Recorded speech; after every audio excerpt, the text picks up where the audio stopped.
본인은 그래서 그때 대통령이 계엄을 하겠다고 해서 어떤 생각을 했습니까? 국무위원들이 그 출입 절차를 챙겨봐라 했는데 아마 10시에 계엄을 이렇게 선포를 해야 되는데 국무위원들이 성원이 안 됐기 때문에 혹시나 경호처에서의 그 출입 절차가 너무 까다로워서 그런 게 아닌가 이렇게 말씀하시는 것을 저는 들었고 계엄에 대해서는 이게 좀 큰 문제가 되겠구나 이렇게 생각을 하고 거기서 바로 나와가지고 이 사실을 혹시 비서실장이 알고 계시는지 그걸 확인하기 위해서 부속실 직원에게 비서실장 혹시 들어오셨느냐고 물었습니다.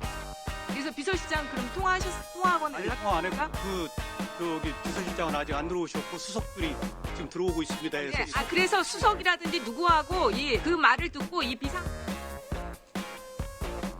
김태일 차장께서 혹시 무슨 일이냐 저한테 물어보셔가지고 제가 지금 비상계엄 얘기가 나오는데 큰일 났다. 이게 좀 문제가 될 것 같다. 그런 일이 생기면 안 되죠 하면서 말려야 될 것 같다. 이렇게 얘기를 한 걸로 기억하고 있습니다. 다른 옆에 있던 수석들도 그때까지 내용을 전혀 인지하지 못했고 그럼 빨리 들어가서 말려야 되지 않느냐 이렇게 이야기를 한 것으로 기억하고 있습니다. 본인도 경찰 출신이잖아요. 조지호 청장은 김봉식 청장 갔는데 향후에 뭐 때문에 대통령이 불렀는지 확인해보거나 그러지 않았습니까? 통상적으로 그것은 비공식 모임이기 때문에 저는 경호하는 사람이 그 비공식 모임에 대해서 이렇게 탐문을 하거나 그 후에 제가 아는 사람을 대통령께서 만났다고 그래가지고 그것에 연락하고 이런 것은 금기시되어 있습니다.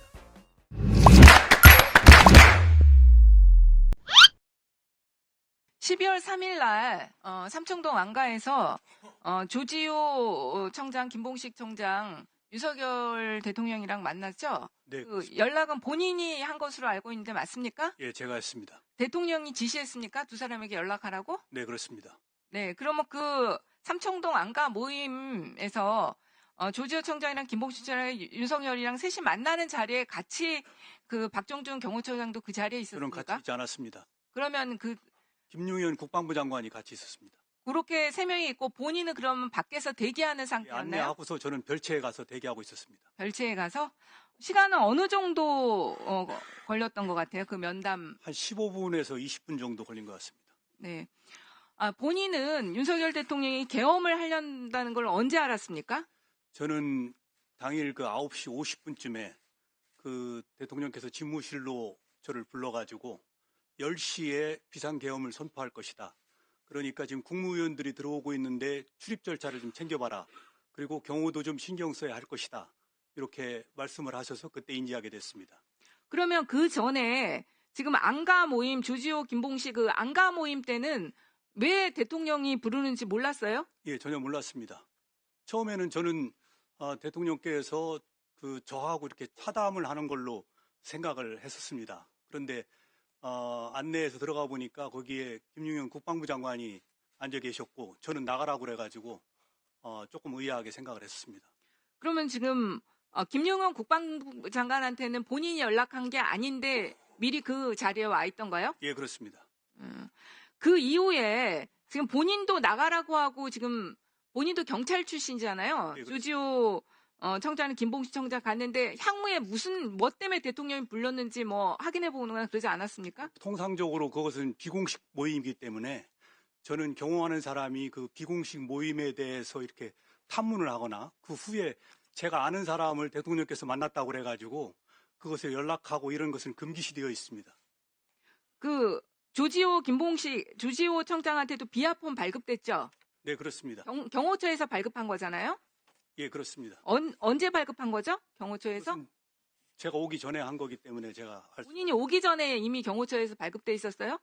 그 비화폰은 아마 새 정부 출범 직후에 제가 아는 바로는 이미 전 정부 때에 개발을 해서 새 정부 출범과 동시에 사용한 것으로 알고 있습니다. 아니 그런데 모든 사람들한테 일시에 된 게 아니라 그렇지 않습니다. 일시에 거의 이렇게 됐고 그러니까 비화폰을 잘못 이해하시는 분들이 많으신데 비화폰은 두 가지 기능을 하고 있습니다.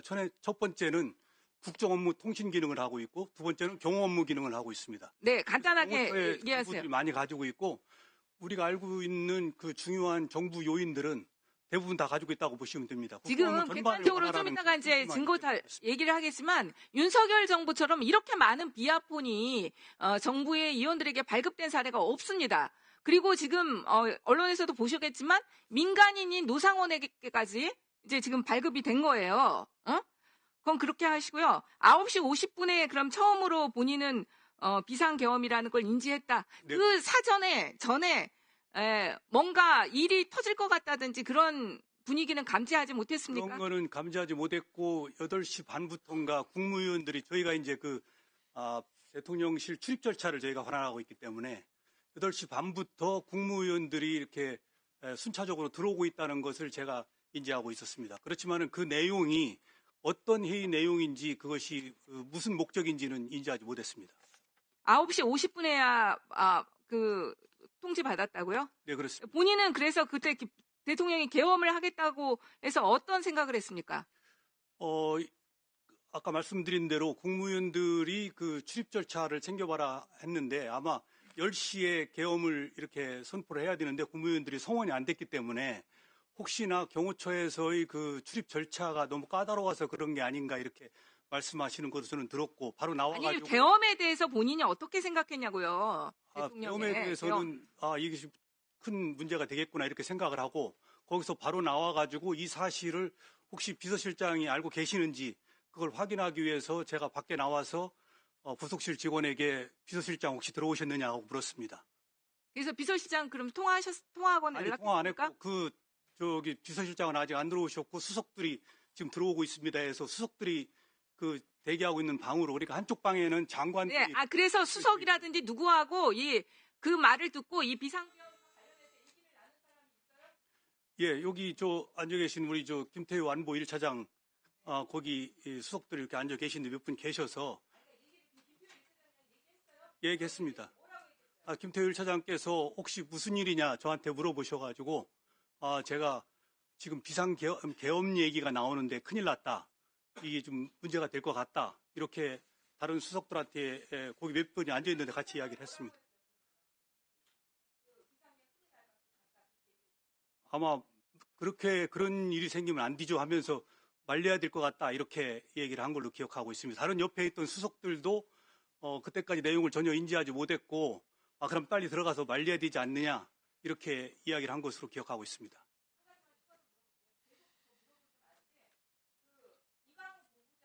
네.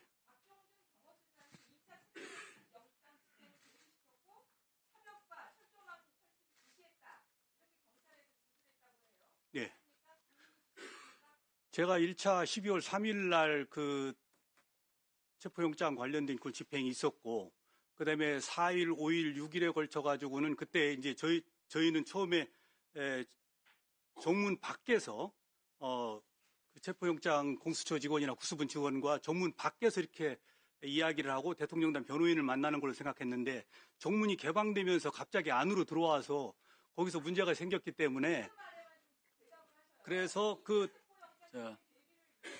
예.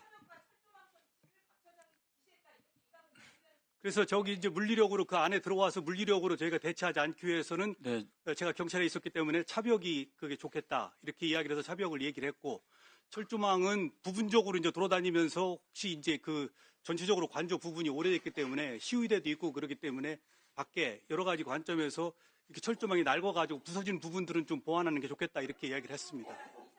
자, 보충 질의 좀 해주십시오. 네, 그렇습니다.